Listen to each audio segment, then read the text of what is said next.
خانواده مردم یا موتوره یا ماشینه که ماشین یا موتوره میدونستم بابا گرفته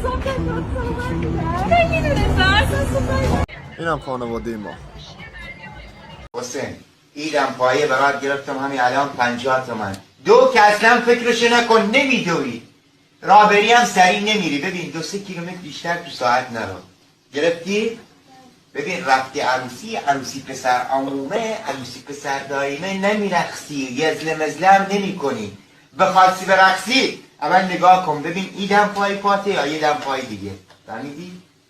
تشییع فرض کن من مردم، فردا هم تشییع جنازه می. تو کار به جنازه نداشته باش. اینا که جنازه بلند میکنن سریع میرن.